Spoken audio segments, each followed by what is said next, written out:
Ben দিয়া যে বেচারা ফল বিক্রি করে, খুব পয়সার মালিক, হ্যাঁ, ফল বিক্রি, এক শিল্পপতি, 1000 কোটি টাকার মালিক।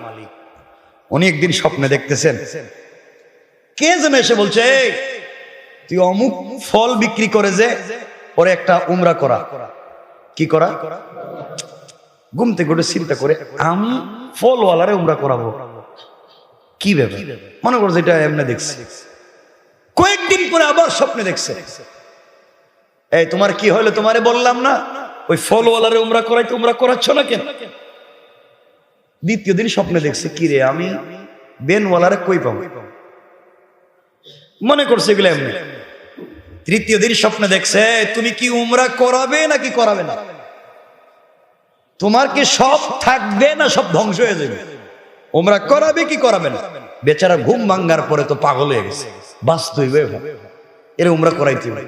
খুঁজতে খুঁজতে এই লোকটারে পাইছে, টেলিফোন দিয়ে বলছে, বাবা আমি অমুক বলতেছি। স্যার কি বলবেন? আমি তোমার উমরা করাইতে চাই। আপনি আমার উমরা করাইবেন মানে? আমি তো জিন্দগিতে নামাজও পড়ি না, আমি নামাজও পড়ি না, আমি নামাজ পড়ি না, আপনি আমার উমরা করাইবেন? কয় উমরা করাবে, তোর পায়ে ধরে তুই রাজি হো। শিল্পপতি বলতেছে, বাপ তোর পায়ে ধরে তুই রাজি হো, কারণ এর ভিতরে কি সদমা তো জানে, তুই রাজি হো, আমি তোর উমরা করাবো। স্যার আমার এই ভেজাল কইরেন না, আমি বেচারা ফল ব্যবসা করে খাই, বউ বাচ্চা আছে, এরা ব্যবসা না করলে মরে যাইবো, আমি উমরা যাইতে পারতাম না। যাইবি মানে তোর বাপও যাইব, তুই রাজি হওয়া লাগবে, আমার জিন্দগি শেষ, তুই রাজি হবে না মানে? বেচারা ফলওয়ালার কাছে একদিন গেছে, গিয়া বলছে, বাবা তোর যা বলবে আমি তোরে দিব, তুই উমরা রাজি হ। কারণ যে দমক খাইছে বেচারা। ফলওয়ালা ডাক দিয়ে বলছে, আঙ্কেল স্যার, আল্লাহ তাআলা আপনাকে কোটি টাকার মালিক বানিয়ে দিয়েছে, আপনি আমাকে উমরা করাবেন কেন আমি জানি না। পৃথিবীতে এতগুলা মানুষ থাকতে আমি একজন ফলওয়ালা, বেনে ফল বিক্রি করি, আপনি কেনই বা আমাকে দিয়া আপনি উমরা করাবেন কেন জানতে চাই। আল্লাহর গোলাম শিল্পপতি পয়সাওয়ালা বলছেন, বাবা আমিও তোমার সঙ্গে উমরায় যেতে চাই। লোকটা বলছে, আঙ্কেল আমি তো কোনোদিন নামাজও পড়ি না, এমনকি জুমার নামাজও পর্যন্ত পড়ি না, কিছুই আমার মাথায় আসে না, এক জীবনে শুধু মদ পান করছি, এখন মদ পান বাদ দিয়ে দিছি, কিন্তু নামাজে তো যাইতে পারি না, মন চায় না, আপনি আমারে কেনই বা নিবে? একটা ভালো মানুষের নিয়ে যান, উমরাও কবুল হবে, আপনিও সওয়াব পাবেন। আল্লাহর এই গোলাম টাকাওয়ালা বলছেন, বাবারে কিছুই জানতে চাই না, তুমি রাজি হয়ে যাও, প্রয়োজনে কেউ দেখতেছে না, তোমার পায়ে ধরি। বেনওয়ালা বলছে, আঙ্কেল তাহলে শোনেন, আমি যতদিন পর্যন্ত উমরায় থাকবো আমি তো বেন চালাতে পারবো না, দোকানদারি করতে পারবো না, আমার আওলাদদেরকে, আমার সন্তানকে, আমার পরিবারকে কে খাওয়াবে? গোলাম বলতেছেন, টাকাওয়ালা বলতেছেন, বাবা যতদিন তুমি উমরায় থাকবা ততদিন তাদেরকে খাবার আমি দিব, আমি আমার নিজের পয়সা দিব, তোমারে উমরায় পাঠাবো, ঘরের সবার পয়সা দিব, এরপরেও তুমি রাজি হয়ে যাও। আল্লাহর গোলাম রাজি হয়ে গিয়েছে, চলে গেছে। লম্বা কথা সংক্ষেপ করে দিলাম, এই বেচারা 1 মাসের পরিবারের খাবার দিয়েছে, বেনওয়ালাকে নিয়ে, ফলওয়ালাকে নিয়ে উমরায় চলে গিয়েছে। উমরা শেষ করে ফেলেছে, উমরা শেষ করে দিয়েছে, রাসূলের রওজা মুবারক জিয়ারত করতে গিয়েছে। মদিনায় যাওয়ার পরে হাউমাউ করে কান্না করে ডাক দিয়ে বলছে, আল্লাহ আমি তো সারা জিন্দগি মদ পান করে কাটাইয়া দিছি, এই জীবনে কোনোদিন তোমার রোজা পর্যন্ত রাখি নাই, নামাজ পর্যন্ত পড়ি নাই। আয় আল্লাহ তুমি আমাকে রাসূলের রওজা পর্যন্ত নিয়ে এসেছো, আল্লাহ তুমি আমাকে হেদায়াত না দিয়া বাড়িতে ফিরাইয়া দিও না, তুমি আমাকে হেদায়াত দিয়া বাড়িতে পৌঁছাইয়া দিও। আল্লাহ তোমার কাছে আর কিছুই চাই না। রাসূলের রওজার কাছে গিয়ে গোলাম কান্না করে ডাক দিয়া বলছে, পয়গম্বরে আরবি জীবনে চেষ্টা করলেও তোমার বাড়িতে তোমাকে দেখবার জন্য আসবার মতো তৌফিক নাই, কাছা পর্যন্ত যখন চলে এসেছি তোমার কাছে চলে এসেছি, ও পয়গম্বরে আরবি হাবিবুল্লাহ, কিয়ামতের দিন তুমি আমাকে ভুলে যাইও না। আমি রুটিওয়ালা, আমি ফলওয়ালা, বেনওয়ালা, তোমাকে ঠিক মতো চিনতে পারি নাই। তুমি আমাকে ভুলে যাইও না, যেভাবেই হোক তোমার কাছে পর্যন্ত আসছে। এইভাবে কান্না করে মদিনার থেকে মক্কায় গিয়েছে। মক্কায় যাওয়ার পরে চলে আসার আগে শেষ তাওয়াফ যখন করেছে, তাওয়াফ করে করে চলে আসবে, কাবা ঘরের দিকে তাকায় কান্দে, কালো কাপড় ধরে কান্না করে বলছে, আল্লাহ চলে যাই, কেন তুমি নিয়ে এসেছিলে আমি জানি না, কোনোদিন তোমাকে চিনি না, একটা বার তোমাকে চিনলাম না, কিন্তু তুমি কেমনে যে আমি ফলওয়ালা বেনওয়ালাকে ভুলে যাও নাই।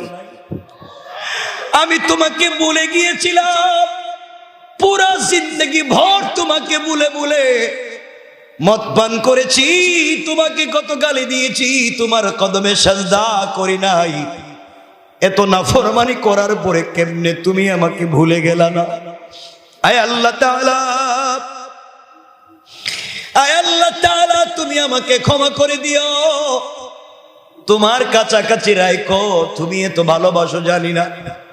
এই বলে যখন চলে আসবে, বায়তুল্লাহ থেকে চলে আসছে, মসজিদ থেকে বের হয়ে চলে আসছে, শিল্পপতিকে বলছে, আঙ্কেল চলে যাব বাড়িতে, আর হয়তো জীবনে আমার কপালে আল্লাহর ঘর দেখবার মতো সুযোগ আমার হবে না, জীবনে হয়তো আল্লাহর ঘর দেখতে পারবো না, আমি এখন চলে যাব, আর হয়তো আসবো না, আমাকে একটু সুযোগ দাও, আমি জীবনের শেষবার আল্লাহর কদমে 2 রাকাত নামাজ পড়ে আসি। এই বলে আল্লাহর এই গোলাম একেবারে কাছাকাছি গিয়া, কাবা চত্বরের কাছাকাছি গিয়ে নামাজের সাজদায় পড়ে গিয়েছে। কি পড়তেছে সেই জানে, তার আল্লাহ জানে। নামাজে দাঁড়াইয়া বাচ্চাদের মতো হাওমাও করে কাঁদতেছে, কান্না করতে করতে নামাজের সাজদায় গিয়া চিৎকার করে ডাক দিয়ে বলতেছে, আল্লাহ কেন তুমি নিয়ে এসেছো আমি জানি না, তুমি আমাকে কবুল না করা পর্যন্ত সাজদা থেকে মাথা উঠাতে চাই না, আল্লাহ তুমি আমাকে কবুল করো, আমাকে ক্ষমা করে দাও। এইভাবে কান্না করে করে প্রথম রাকাত শেষ করেছে, দ্বিতীয় রাকাতের প্রথম সাজদা শেষ করেছে, দ্বিতীয় সাজদায় গিয়েছে, আল্লাহর গোলাম আর উঠে না। আধা ঘন্টা চলে গেল, আল্লাহর গোলাম আর উঠে না। শিল্পপতি লোকটা গিয়ে তাকে টান দিয়েছে তোলার জন্য, টান দিয়েছে, টান দিয়ে দেখে আল্লাহর গোলাম কাবার সামনে সিজদায় পড়ে ইন্তেকাল করেছে। আল্লাহু আকবার, জোরে বলেন। হাউমাউ করে কাঁদতে লাগলো আল্লাহর গোলাম, আরে এই লোকটা কি আমার পয়সা দিয়ে নিয়ে আসলাম, আর এই লোকটা আল্লাহর ঘরে এসে মারা গেল। এই লোকটা মারা না গিয়ে যদি আমি মারা যাইতাম তাহলে কত ভালো ছিল, আমি বেঁচে গেলাম, আমার মতো আহাম্মক নাই। লম্বা কথা, লোকটাকে এখানে মাদফুন করে শিল্পপতি গ্রামে চলে আসছে। খবর নিতে লাগলো এই লোকটা জীবনে কি আমল করছে, কি নেক আমল করেছে যার কারণে এত বড় মোবারক জায়গায় মারা গেল, কি করছে জীবনে। যার কাছে জিজ্ঞাসা করে সে বলছে নামাজ পড়ে না, যার কাছে জিজ্ঞাসা করে সে বলছে জীবনে রোজা রাখে না, করলোটা কি। বাড়ি থেকে জিজ্ঞাসা করছে, বলো এই লোকটা তোমার স্বামী, তোমাদের বাবা কি করেছে জানতে চাই। সবাই ডাক দিয়া বলছে জানি না কি করত, কিন্তু একটা কাজ করতো, এটা আমরা ভালো করে জানি। কি করতো বলো? আমাদের বাড়ির পাশে একজন বিধবা মহিলা আছেন, আমাদের বাড়ির পাশে 5-7টা বাচ্চা আছে তার, মহিলার স্বামী নাই, বাচ্চাগুলাও ছোট ছোট, কেউ তাদের করে খাবার দেয় না, কেউ তাদেরকে ঠিক মতো দেখে না। আমার স্বামী প্রতিদিন সারাদিন এই ভ্যান দিয়া ফল বিক্রি করে, আসার সময় ভ্যানটা রেখে দিয়া কিছু ফল কিনতেন, কিছু ফল তার ভ্যান থেকে নিতেন, কিছু খাবার কিনতেন। ছোট্ট একটা পুটলার ভিতরে নিয়া ওই বিধবা নারীর বাড়ির দরজায় গিয়া ডাক দিয়া বলতেন, শোনো, তোমাদের জন্য কিছু খাবার আছে, নিয়ে যাও। তারা যদি দরজা খুলতে দেরি করতো, দরজা রেখে চলে আসতো। এভাবেই তার প্রতিদিনের কাজ ছিল। গভীর রজনীতে বাড়িতে ফিরবার সময় সে কোনোদিনই বিধবাদেরকে ভুলে যায় নাই, বাচ্চাদেরকে, এতিমদেরকে ভুলে যায় নাই। সে এই কথাটা একজন বুজুর্গ আলিমের কাছে জানতে চাইল। আল্লাহর ওলি ডাক দিয়ে বলছে, শোনো, এই যে সে পৃথিবীতে একজন অসহায়কে সহায় হয়েছে, সহযোগিতা করেছে, আল্লাহ তাআলা তার ওই কাজকে কবুল করে নিয়া তাকে আল্লাহ তাআলা আল্লাহর ঘরের কাছে নিয়ে কবুল করে ও তার কাছাকাছি তাকে মৃত্যুদান করেছে।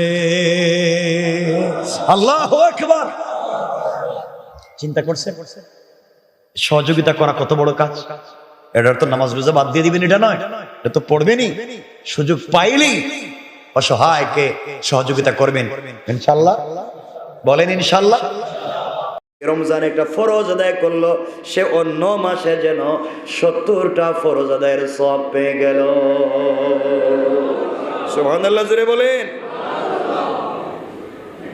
তাহলে রমজানে, আচ্ছা বলেন তো, সারাদিনে ফরজ কয়টা? 5টা। সারাদিনে ফরজ নামাজ কয়টা? কয়টা? সারাদিনে ফরজ নামাজ কয় ওয়াক্ত? সারাদিন, রাত দিন 24 ঘন্টা মিলিয়ে ফরজ নামাজ কয় ওয়াক্ত? আর রোজা সারাদিনে মিলে কয়টা ফরজ? কয়টা? এখন আপনি রোজা রাখলেন একটা, ফরজ আদায় করলেন একটা, নামাজ ছাড়লেন 5টা, লাভ হইল কি? আপনারই বুদ্ধি দিছে কে? কথা বলেন নাকি? আপনি 5টা ফরজ বাদ দিয়ে একটা আদায় করলেন, তো আপনি তো পাগলই। এখন 5টা যদি এক পাল্লায় রাখা হয় আর একটা যদি এক পাল্লায় রাখা হয়, আপনারা কি বলেন, নামাজের পাল্লা ভারী হবে না হালকা হবে? কথা বলেন। হালকা হবে। আপনি 5 ওয়াক্ত নামাজ ছেড়ে দিলেন, এই পাল্লা তো হালকাই হবে না ভারী হবে? হালকা হয়ে যাবে। গুনার পাল্লা ভারী হবে, সওয়াবের পাল্লা হালকা হয়ে যাবে। আর আপনি যদি যাই করেন, শুধু নামাজটা কন্টিনিউ করতে পারেন 5 ওয়াক্ত, আল্লাহ আপনার রোজাকে তো কবুল করবেনই, আপনার সবগুলো দোয়াকে কবুল করে নেবেন ইনশাআল্লাহ। বলেন রমজানের রোজা 30 হোক 29 হোক, ঈদের রাত্র লাগাইয়া 30 রাত। আজকে হয়তো 3-4 রাত বাকি আছে রমজানের, 3-4 রাত বা 4-5 রাত বাকি আছে। এই রাতগুলা আমরা পারবো না আজকে থেকে তাহাজ্জুদের নামাজ পড়তে? বলেন না আমাকে।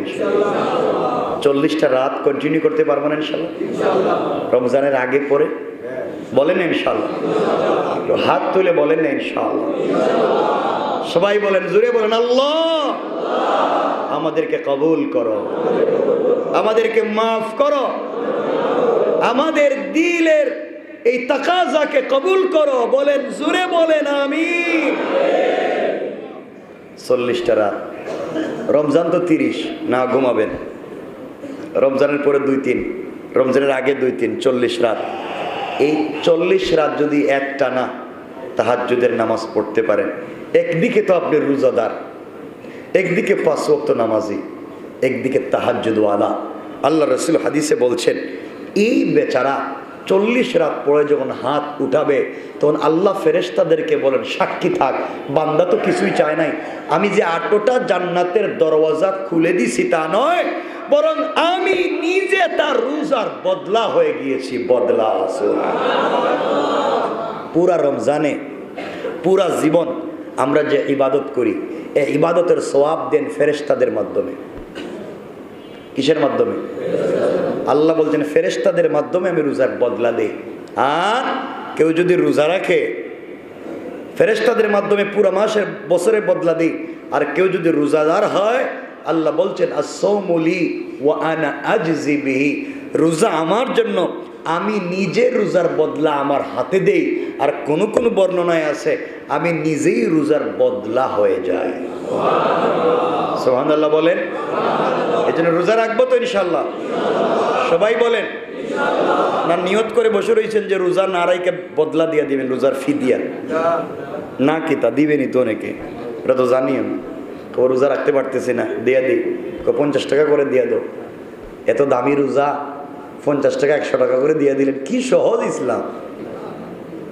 কে যেগুলা বানাইছে এটাই তো বুঝতেছি না, কি সহজ ইসলাম! ফিদিয়া দিয়ে দিলেন, এত সহজ। হ্যাঁ, ফেদিয়া যদি কেউ মারাত্মক পর্যায়ের অসুস্থ হয়, আর সুস্থ হওয়ার সম্ভাবনা নাই, ডাক্তার বলছে রোজা রাখলে মরে যাবে, ওই ব্যক্তি হয়তো রোজার বদলা দিবে, ফিদিয়া দিবে। তো ফিদিয়া দেওয়ার তো একটা সিস্টেম আছে। আপনি রেস্টুরেন্টে বসলে এক বেলায় খান 1000 টাকা, আর রোজার বদলা দিলেন 60 টাকা। ঘটনা কি? বিষয়টা কি? আপনি কি বুঝাতে চাইলেন? আপনি 2 বেলা প্রতিদিন কমপক্ষে খাইলে খান 1000 টাকা, কি বলেন? আপনারা বন্ধু বান্ধবদের কিনে আড্ডা দিলে কি 2 বেলা 1000 টাকার কম খাইবেন না বেশি? তাহলে 1000 টাকা কমপক্ষে খাইবেন, আর আপনি রোজার বদলা দিতেছেন 60 টাকা, 70 টাকা, 100 টাকা। এটা বলতেছে কি আপনারে? আপনি ছেলের বিয়েতে, মেয়ের বিয়েতে বিনা হিসাবে খরচ করেন, আর রোজার বদলা দিতে গিয়ে হিসাব করেন 70 টাকা দিব না 80 টাকা দিব। ফিতরা দেওয়ার সময় হিসাব করেন 69 টাকা না 81 টাকা। এটা কি? আল্লাহ আপনার হিসাব চায় না। আপনারা তো এমন হয়েছেন, আমরা তো এমন হয়েছি। দেখবেন দান খয়রাত করার সময় এই আমরা বিয়ে শাদিতে সব কিছু দেই, এমনকি বাচ্চাদের হাতে দেওয়ার সময় সুন্দর সুন্দর দামি দামি চমৎকার চমৎকার নোট দেই, আর আল্লাহর ঘরে যে পয়সাটা দেয় এটা ছিঁড়া, রিক্সাওয়ালা নেয় না, ভ্যানওয়ালা নেয় না, ড্রাইভার নেয় না, ব্যাংকেও চলে না, এটা সুন্দর করে মসজিদের বাক্সে দিয়ে দেয়। আল্লাহ কি ছিঁড়া টাকা নিত নি? তোমার ছিঁড়া টাকার জন্য আল্লাহ বসে রয়েছে? কথা বলেন না কেন? তো এই কাজগুলো আমরা করি, কথা বলেন না কেন? আল্লাহ হেফাজত করে, বলেন আমিন। আর জোরে বলেন আমিন। আল্লাহ রাসূল সাল্লাল্লাহু আলাইহি ওয়াসাল্লাম বলেছেন, তোমাদের উপরে রমজানের রোজাকে ফরজ করে দেওয়া হয়েছে, রাত্রবেলা তারাবির নামাজকে তোমাদের জন্য সওয়াবের কাজ করে দেওয়া হয়েছে। যে ব্যক্তি এই মাসে কোনো নফল আদায় করবে সে অন্য মাসে ফরজের মতো সওয়াব পাবে, আর যেই ব্যক্তি এই মাসে একটা ফরজ আদায় করবে অন্য মাসে 70টা ফরজ আদায়ের সওয়াব পাবে। আল্লাহ রাসূল সাল্লাল্লাহু আলাইহি ওয়াসাল্লাম বলেছেন এটা সবরের মাস, আর সবরের একমাত্র পুরস্কার হলো আল্লাহর তৈরি জান্নাত। সুবহানাল্লাহ বলেন। আল্লাহ রাসূল বলছেন এই মাসটি মানুষের প্রতি সহানুভূতির মাস, মানুষের প্রতি সহানুভূতি দেখানোর মাস। এই মাসে মুমিনদের রিজিককে বাড়িয়ে দেওয়া হয়। যেই ব্যক্তি কোনো রোজাদারকে ইফতার করাবে, সে যে ব্যক্তির জন্য তার গুনাহ মাফ হয়ে যাবে, দুজক তার জন্য জাহান্নাম হারাম হয়ে যাবে, জান্নাত ওয়াজিব হয়ে যাবে। রোজাদারের মতো সে সওয়াব পাবে যেই ব্যক্তি রোজাদারকে ইফতার করাবে। অথচ যেই ব্যক্তি রোজাদারকে ইফতার করাবে, যেই ব্যক্তি ইফতার করালো তার জন্য জাহান্নাম হারাম হয়ে গেল, জান্নাত ওয়াজিব হয়ে গেল, তার জিন্দেগির গুনাহ মাফ হয়ে গেল। আর যেই ব্যক্তিকে ইফতার করালো সেও সওয়াব পাইল, যে ইফতার করালো সেও পাইল, যাকে করালো সেও পাইল। সাহাবায়ে কেরাম বলছেন, ইয়া রাসূলুল্লাহ, আমাদের তো প্রত্যেকের সামর্থ্য নাই, আমরা যার একজনকে পূর্ণাঙ্গ ইফতার করাবো। রাসূল বললেন, শোনো, তোমরা যদি একটা খেজুর দিয়া কাউকে ইফতার করাও, এক গ্লাস পানি দিয়ে ইফতার করাও, এক চুমুক দুধ দিয়া কাউকে ইফতার করাও, এর মাধ্যমে তোমরা পূর্ণাঙ্গ সওয়াবের মালিক হয়ে যাবে। সুবহানাল্লাহ বলেন। তাহলে আমরা চেষ্টা করব পুরা রমজানে কাউকে না কাউকে ইফতার করাতে। কেন ভাই? আপনারা হিসাব করে যাকাতটা দেন, যাকাতটা দেন। যাকাত পয়সা দিয়ে দিয়েন না, যে ন তোমার 500 টাকা দিলাম জাকাত, না। আপনি জাকাত দেন যে তোমার রমজানে 30 দিন সেহরিতে কয় টাকা লাগবে, আমি সেহরি তোমার কিনে দিচ্ছি, চাউল ডাল তেল পেঁয়াজ কিনে দিচ্ছি। আমি তোমার ইফতারে কী কী লাগবে আমি কিনে দিচ্ছি। এতে সেও খাবে, এই ঘরের বাচ্চারাও খাবে, পুরা পরিবার আপনার জাকাতের পয়সা দিয়ে সেহরি ইফতার করবে।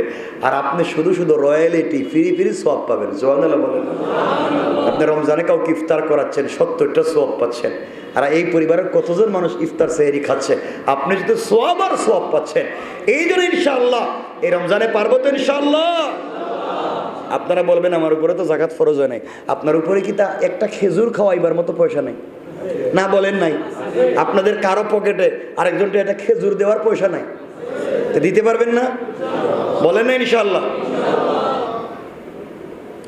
আমাদের দেশে ইফতার খাওয়া নিয়ে মারামারি হয়, ইফতারের প্যাকেট নিয়ে দুম মারামারি, কিলাকিলি করতে করতে দেখবেন একজনের মাথা নাই, 5 জন হসপিটালে ভর্তি। কথা বলেন না কেন? এটা আমাদের দেশের অবস্থা। আর সৌদি আরবে দেখবেন ইফতার না নিলে সে রাগ করে ফেলবে, ইফতার না নিলে রাগ করতেছে, কেন তুমি নিলা না আমার ইফতার, আমি তোমারে দিলাম, নিলা না কেন? কোটি কোটি টাকার মালিক, হাজার হাজার কোটি টাকার মালিক, বড় বড় ভ্যান নিয়া, কাভার্ড ভ্যান নিয়া হাইওয়ে রাস্তায় বসে রয়েছে, আপনারা থামায় বলতেছে ইফতার নিয়ে যাও, আপনি বলবেন না, নিবে না কেন? তুমি রোজাদার না? রোজাদার হলে নিয়ে যাও।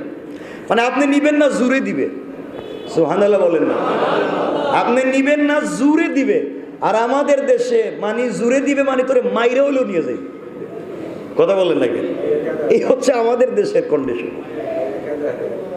আল্লাহ আমাদেরকে মাফ করে, বলেন আমিন। কথা তো অনেক লম্বা, আমরা সামনের দিকে যেতে পারতেছি না, সময় চলে যাচ্ছে। আল্লাহ রাসূল সাল্লাল্লাহু আলাইহি ওয়াসাল্লাম বললেন, যে ব্যক্তি এই মাসে তার অধীনস্থদেরকে কাজের বোঝা হালকা করে দিবে, অর্থাৎ দোকানের কর্মচারী, বাড়ির কর্মচারী, যে কোনো কর্মচারীকে বোঝা হালকা করে দিবে, আল্লাহ তাআলা তাকে মাফ করে দিবেন এবং জাহান্নামের বোঝা তার জন্য হালকা করে দিবে। এই মাসে কমপক্ষে 4টা কাজ বেশি বেশি করে করবেন। 2 কাজ তো না করলেই নয়, 2 কাজ করবেন, নিজের প্রয়োজনে করবেন। আল্লাহ রাসূল সাল্লাল্লাহু আলাইহি ওয়াসাল্লামকে বলে দিয়েছেন, রাসূল সাল্লাল্লাহু আলাইহি ওয়াসাল্লাম বলছেন, যেই 2টা কাজ তোমাদের রবকে সন্তুষ্ট করার জন্য করবা, 1 নম্বর হলো বেশি বেশি করে কালিমা শাহাদা পড়বা, 2 নম্বর ইস্তেগফার করবা। আল্লাহ রাসূল বললেন, যেই ব্যক্তি রমজানুল মুবারকে যখনই সুযোগ পাইবে ইস্তেগফার করবে, যখনই সুযোগ পাইবে শাহাদা পড়বে, আল্লাহ রাসূল বললেন ওই লোকটার আমলনামায় পুরা বছরে যত গুনাহ ছিল সবগুলা গুনাহকে মিটাইয়া আল্লাহ তাআলা পুরা বছরের আমলনামার ভিতরে কালিমা শাহাদা আর ইস্তেগফারের আমলকে লিখে দিবে। সুবহানাল্লাহ জোরে বলেন। আর যেই 2টা কাজ না করলেই নয়, এই 2টা কাজ তোমাদের কোনো উপায় নাই, যে 2টা কাজ করাই লাগবে। আল্লাহর কাছে 1 নম্বর জান্নাত প্রার্থনা করতে হবে এবং আল্লাহর কাছে দুজক থেকে, জাহান্নাম থেকে পানা চাইতে হবে। অর্থাৎ 2টা কাজ যেভাবেই হোক করা লাগবে। প্রতিদিন জান্নাত কামনা করব, জাহান্নাম থেকে বাঁচবার চেষ্টা করব। যেই ব্যক্তি, আল্লাহ রাসূল বলছেন, এই কাজ করলো, রোজাদারকে পানি পান করাবে, আল্লাহ তাকে হাউজে কাউসার থেকে পানি পান করাইয়া দিবে। সুবহানাল্লাহ জোরে বলেন। দেখবেন তার রমজানে, বিশেষ করে রমজানে যারা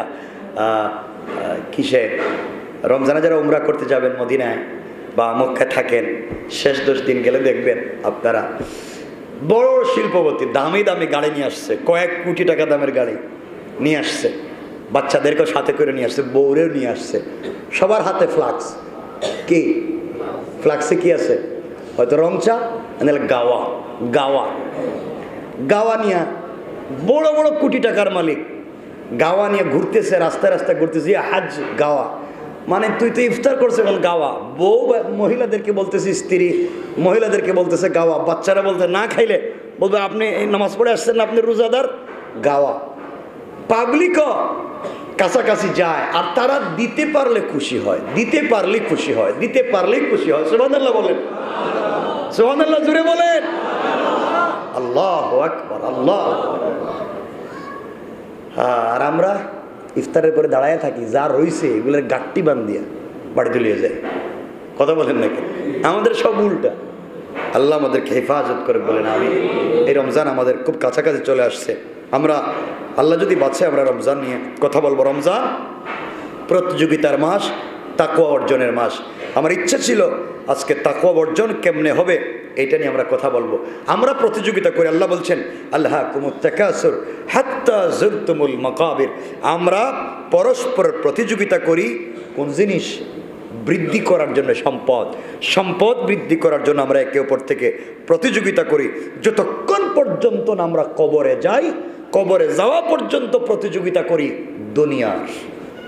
কথা বলেন না কেন? কিসের? বাবা সারা মাস কাজ করছে, রমজান একটু রেস্ট নাও, কাজটা কমাইয়া দাও, ইবাদতটা বাড়াইয়া দাও, সুযোগ থাকলে সবাই চলে যান উমরায়। এটা যাইতে পারবেন না, সুযোগ থাকলে সবাই চলে যান উমরায়, রমজানে উমরায় চলে যান, উমরায় যান। রসুল বলছেন যেই ব্যক্তি রমজানে উমরা করলো সেজন্য আমি রসুলের সঙ্গে হজ করলো। সুবহানাল্লাহ বললেন না? কি পাইবেন ওখানে গিয়া দেখেন না, দুনিয়া আপনার ভুলাইয়া দিব।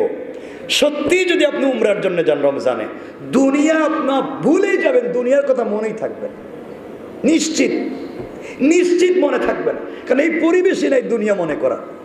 লাখ লাখ মানুষ লাইন ধরে বসে রয়েছে ইফতার সামনে নিয়ে, কেউ কোরআন তিলাওয়াত করতেছে, কেউ জিকির করতেছে, কেউ তাসবিহ পড়তেছে। তোমারই ভাল লাগবে, কিরে বুড়া মানুষটা 80-90 বছর হয়ে গেছে, দেখবেন হেও বৈশা বৈশা নিলে শুয়া শুয়া মসজিদে নববীতে বাইতুল্লাহ তেলাওয়াত করতেছে। যেই লোকটার 5 জন ধরে দাঁড় করাইতে পারে না, এই বেচারাও দেখবেন এহরামের কাপড় পরলে একা একা তফ শুরু করে দেয়। আল্লাহু আকবার বলেন। যারা 2 জন দাঁড় করাইতে পারে না সেও এহরামের কাপড় পরলে শক্তি পায়। আল্লাহু আকবার। যান ওখানে, দিন ভুলে, দুনিয়া ভুলে যাবে, দিনের কথা মনে হয়ে যাবে। আল্লাহ কবুল করে বলেন আমিন। আর লম্বা করতে চাই না, এজন্যে রমজান এসেছে, বেশি বেশি করে দান খয়রাত করব।